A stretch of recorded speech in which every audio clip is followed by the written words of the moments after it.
Dirigeant d'une structure de l'économie sociale et solidaire, vous souhaitez savoir comment évaluer votre impact social? Voici quelques repères pour mieux vous approprier ce sujet et cadrer votre démarche. L'évaluation d'impact social est un processus qui vise à comprendre ou valoriser les effets générés par un projet. On peut s'intéresser aux changements engendrés sur les bénéficiaires, le territoire ou encore la société dans son ensemble. Le champ d'exploration est donc large, avec différentes dimensions, comme par exemple le social, l'environnemental, l'économique ou le territorial. En conséquence, suivant les données qu'on cherche à obtenir, on fait appel à des méthodes variées, comme par exemple la méthode des contrefactuels, la démarche de retour social sur investissement, le SROI, ou encore une étude qualitative.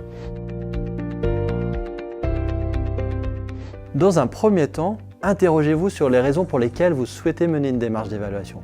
Elles peuvent être nombreuses. Ces motivations peuvent être d'ordre interne, par exemple favoriser la cohésion de l'équipe de salariés et de bénévoles, ou d'ordre externe, comme mobiliser et impliquer vos financeurs. Deuxième question, à qui s'adresse cette évaluation? Lorsque l'évaluation a une vocation externe, il est important de savoir qui l'on souhaite convaincre et ce que cet acteur attend de la démarche. Cela permettra de déterminer les dimensions à explorer. Troisième question, quel est le périmètre de la démarche? Vous serez obligé de faire des choix.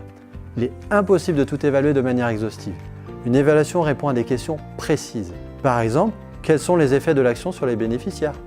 Ou encore, le projet a-t-il permis d'éviter les coûts à la collectivité? C'est sur cette base que l'on sera ensuite en mesure de collecter et d'analyser des informations pertinentes. Dernière question, quelles sont les contraintes et quelles sont vos ressources? Le dispositif d'évaluation ne sera pas le même en fonction que vous disposez de 3 mois ou de 3 années pour collecter de la donnée, l'analyser et tirer des enseignements. Mettre en place une démarche d'évaluation nécessite aussi de l'investissement humain.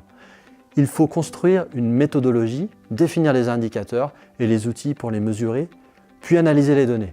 L'évaluation a donc un coût pour mobiliser ces expertises.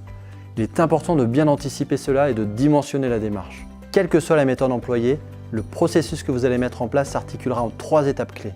Premièrement, définir ce qui compte, c'est-à-dire définir les critères d'évaluation. Ils ne sont pas neutres, mais traduisent des valeurs auxquelles on se référera. Par exemple, le lien social ou la mixité.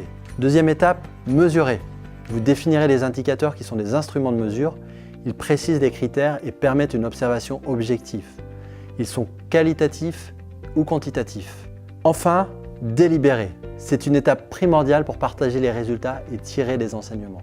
Pour résumer, il n'y a pas de méthode unique d'évaluation d'impact social. C'est à vous de construire la démarche à n'importe quelle étape de votre projet, en fonction de vos enjeux, de la finalité de l'évaluation et de ce que vous voulez explorer. On peut en revanche s'accorder sur de bonnes pratiques, la participation des parties prenantes et la transparence.